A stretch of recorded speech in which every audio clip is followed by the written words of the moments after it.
So hello friends, now we are continuing with the third part of the video lecture on function. So now in this slide we are going to discuss type of parameter or argument in Python. So Python supports four type of argument. Number one, positional argument, default arguments, keyword arguments and variable length arguments. So starting with first one, positional argument. Basically, positional argument are those arguments passed to function in correct positional order. If we change the position of their order, then the result will be changed. If we change the number of argument, then also we will get some error as a result. So now clearing by one small piece of code. So again we came to our Python shell. To demonstrate, I am making one small function, say def subs, and now I am passing two value a and b. The coding which I am doing here, that is return a minus b.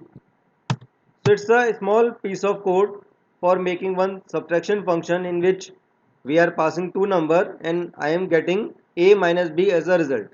So now call the function sub. I am writing 100 comma 40. So we get the answer 60. It's okay. But when I am writing 40 comma 100, so we are getting the value as minus 60. So now here we are getting the answer in minus negative value because the coding which we are doing, from first value we have to subtract the second value. If we change the values, if we change the position of value, so we are going to get error.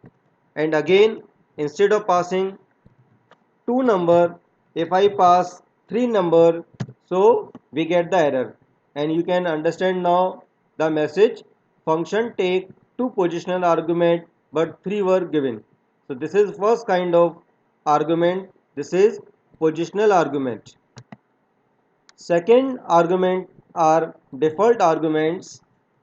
To provide default value to positional argument, we use default argument. Like in previous example, we made the coding for passing two values, but suppose we supplied three values, or we made the function for passing three values and we pass only two value.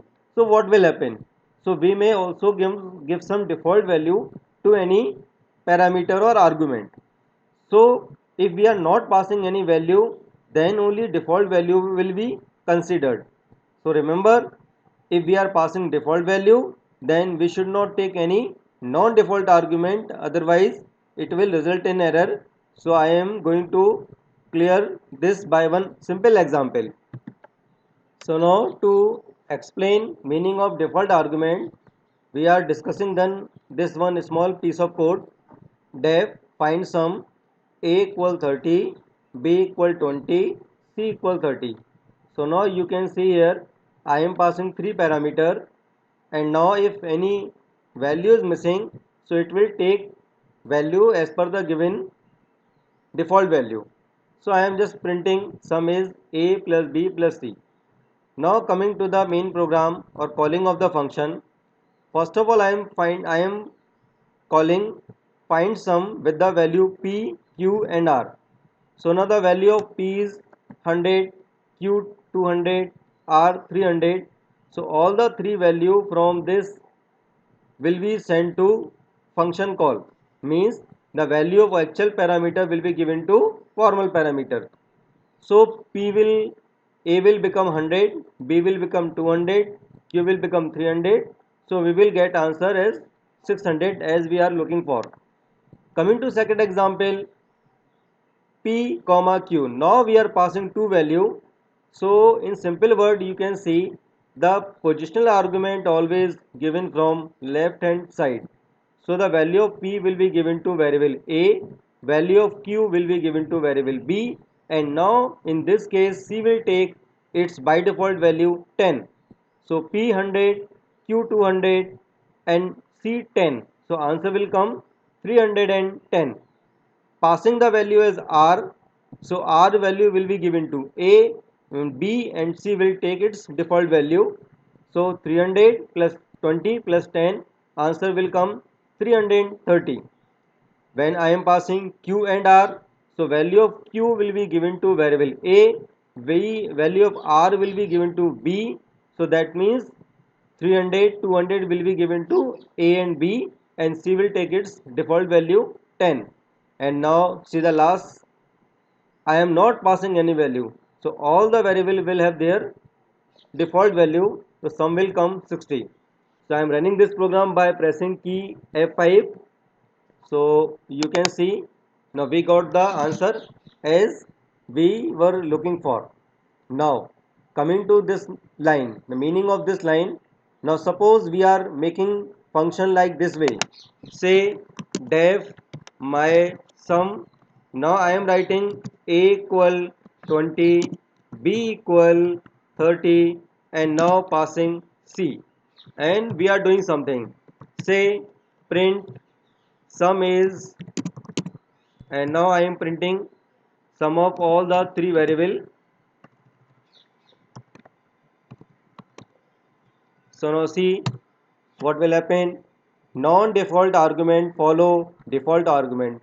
So in simple word you can say whenever we are implementing default argument in Python, so default value will be given from right hand side, not from left hand side.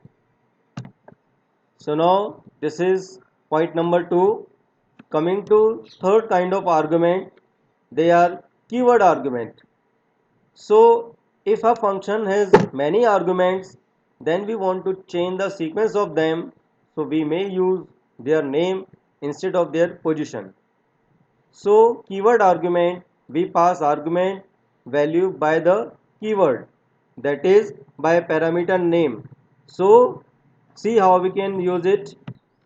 So it is one small example of keyword argument. Now I am writing one small piece of code. Def print details kv name comma ro name. Now you can see here, now these are two parameter which we are passing. Now I simply I am printing kv name comes under ro name, then in words I am writing reason.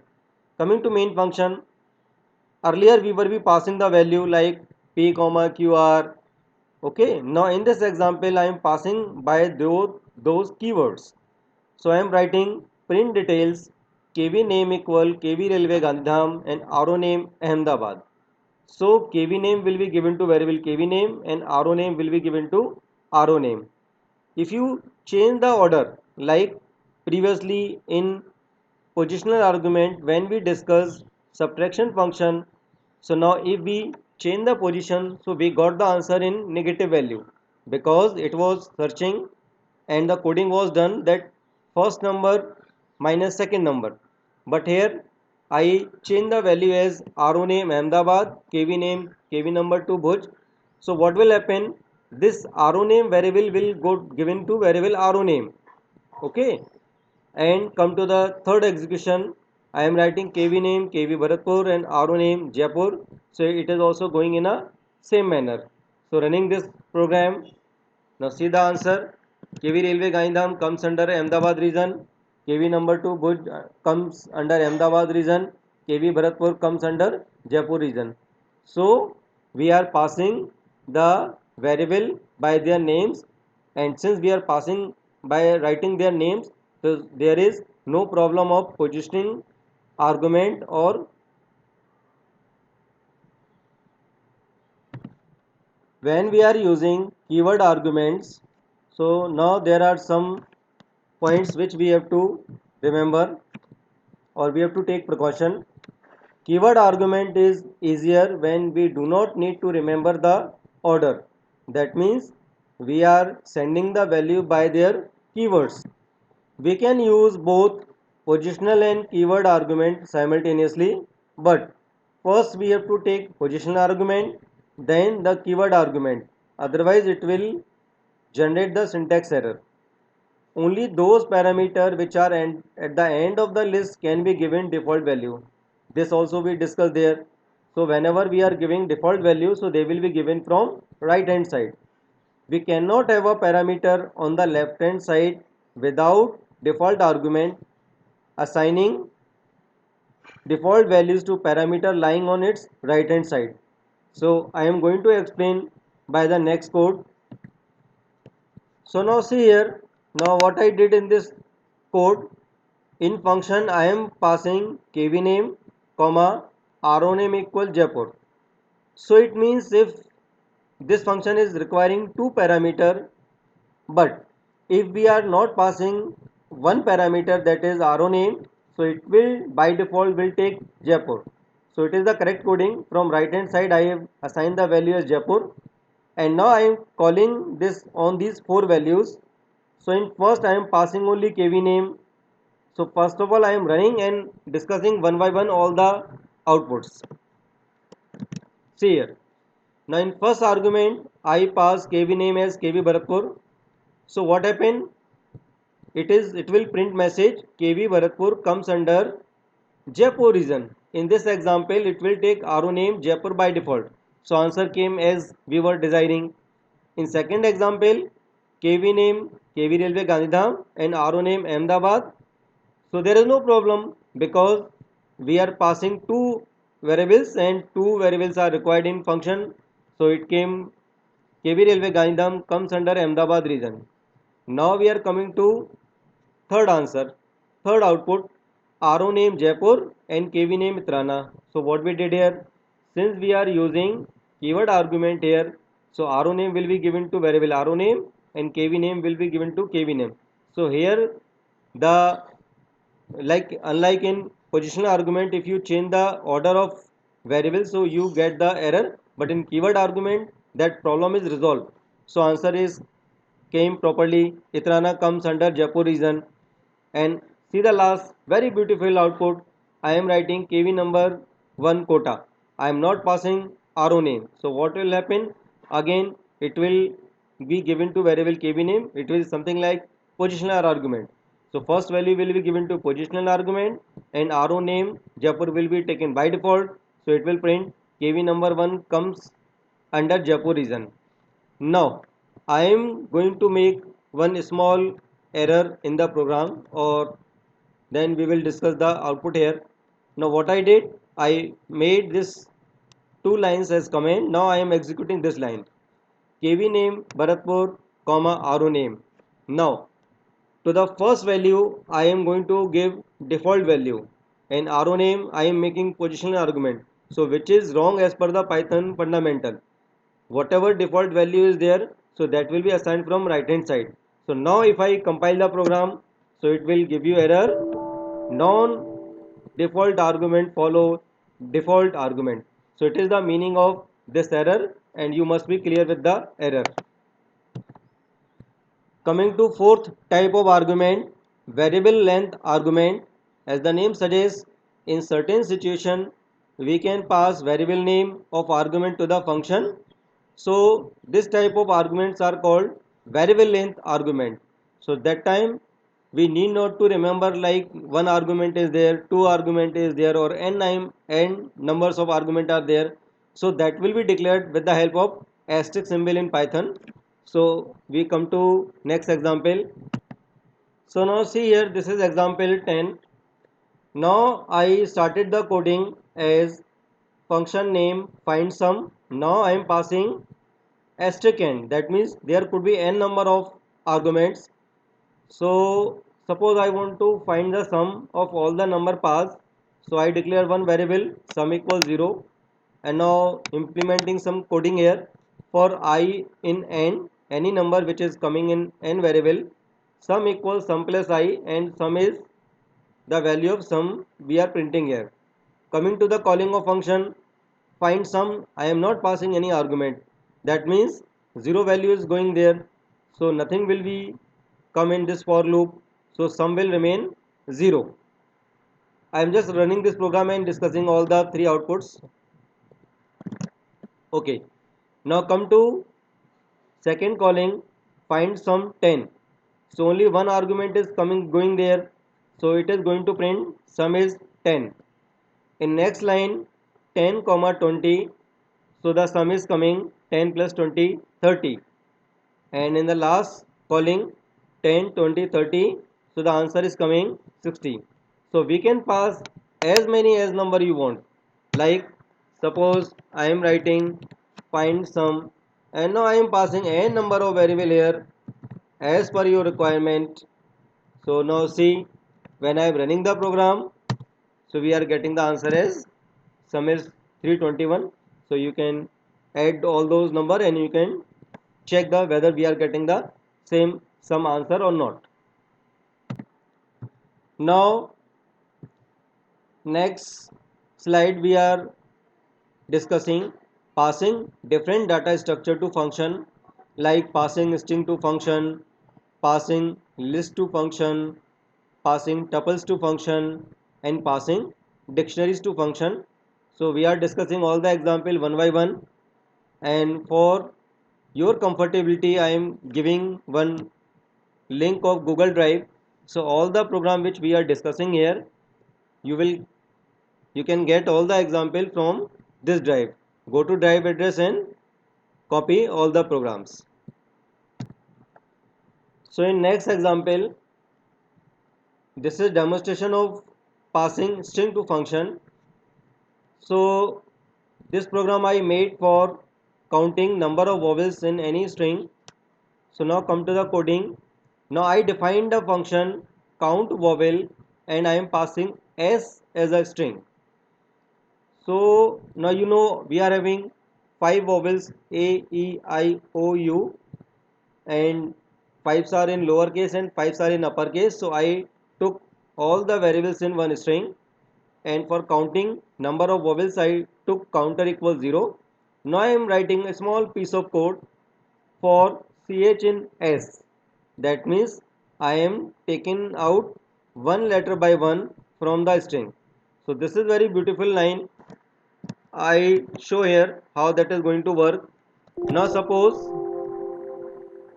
S I taken as Pankaj, and now if I am writing small line for ch in s and print ch. So now you can see all the character will come one by one. So it is the beauty of Python language.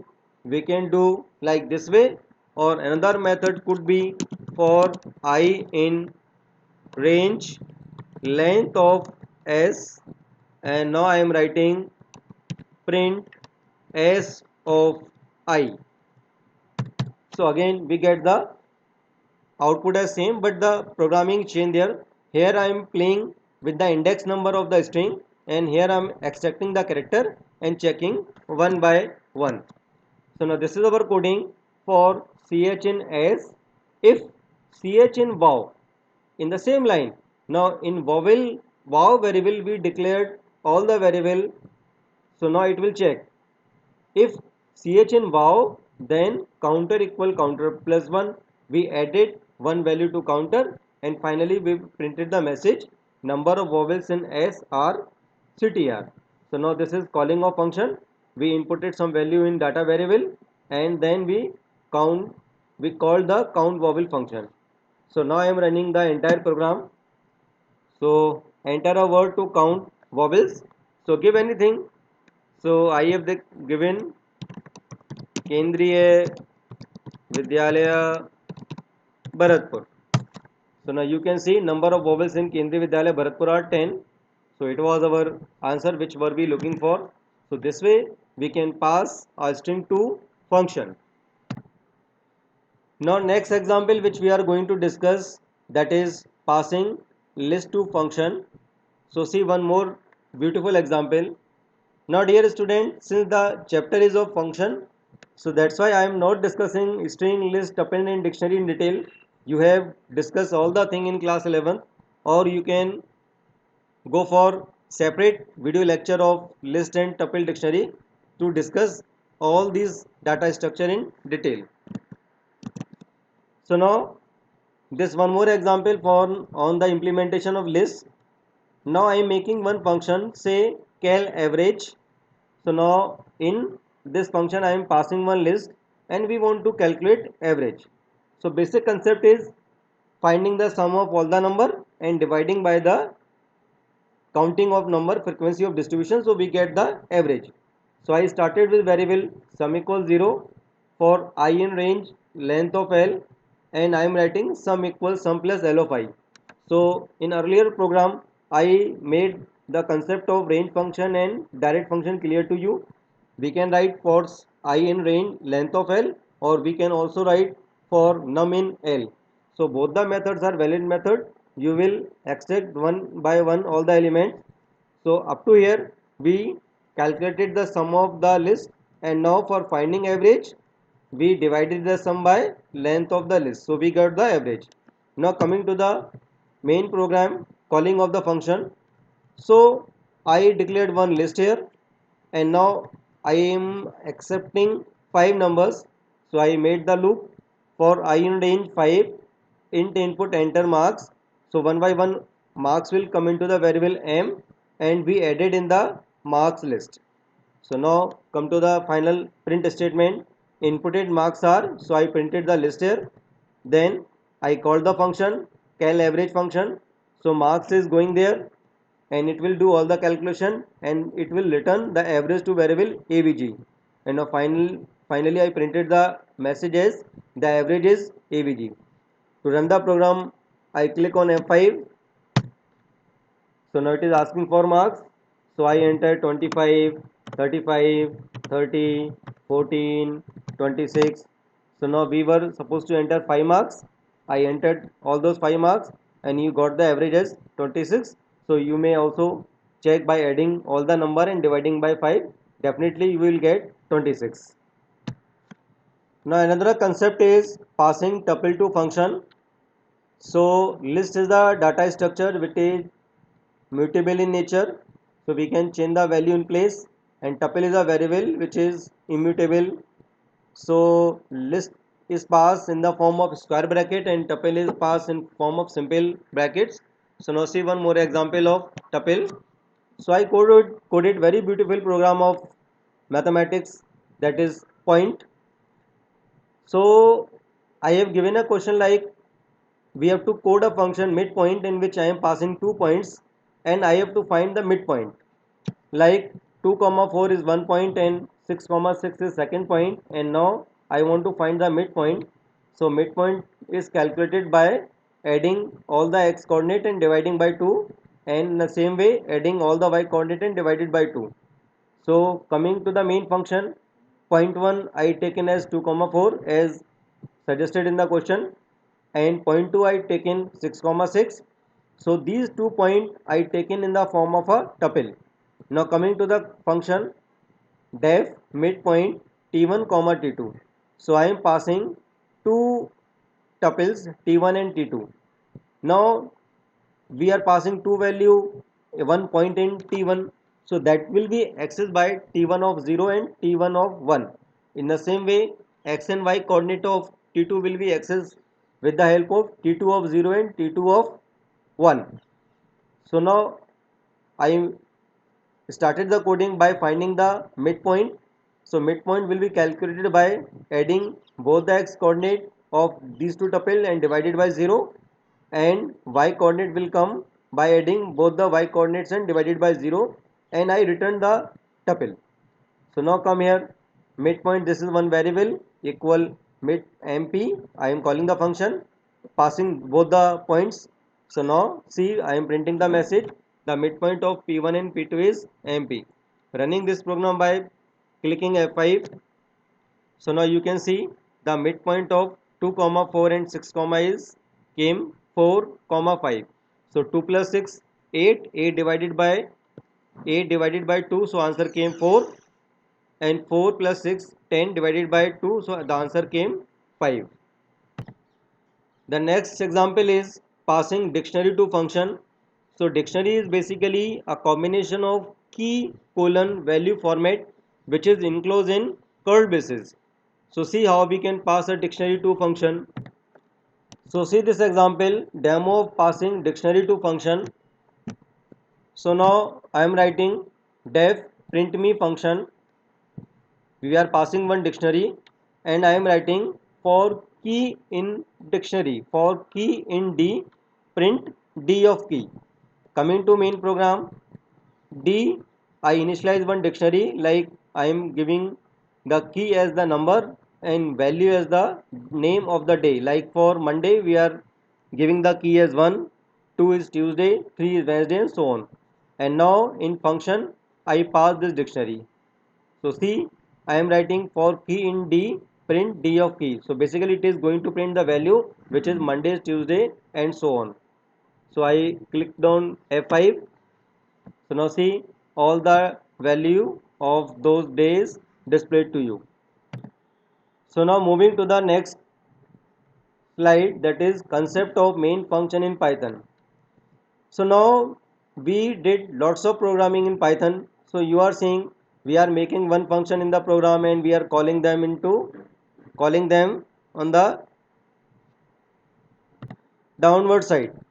So the other program like non-Python programs are basically use one main function. C++, C in Java, they are having one tendency to write main function. So writing or including a main function in Python is not mandatory, but that will structure your program in a logical way. So we put all the important component of program into one function. So when we call the main function, so generally main function becomes a controlling function. So for non-Python program, we can also take the advantage of main function. So now see how we will do it. So it is very simple. Now to discuss the concept of main function, I am including one more thing. So my question now become find the midpoint and distance between 2 points 2 comma 6 and 4 comma 6.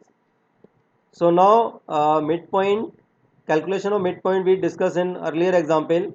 Now coming to the distance. So distance formula you must have studied under root x2 minus x1 whole square plus y2 minus y1 whole square. So we need to use SQRT function of mathematics and power function of mathematics. So I declared one library.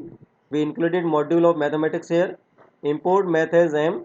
So calling the function m.sqrt m.pow t2 of 1 minus t1 of 1 comma 2, that is y2 minus y1 ka whole square, and then t2 of 0 minus t1 of 0 comma 2. So this is x2 minus x1 whole square. Now we declare two function here. One is for midpoint, it is returning midpoint. One is for distance, it is returning distance. Now how to call in main function? So we declared one more function, def main function.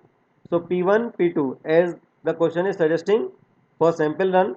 So I declared these 2 points and I called the function mp equal midpoint p1 comma p2. So whatever midpoint is calculation will be done there, that will come in mp variable, and again calling the another function, so it will come into the disk variable. So we have printed the value of those 2 points.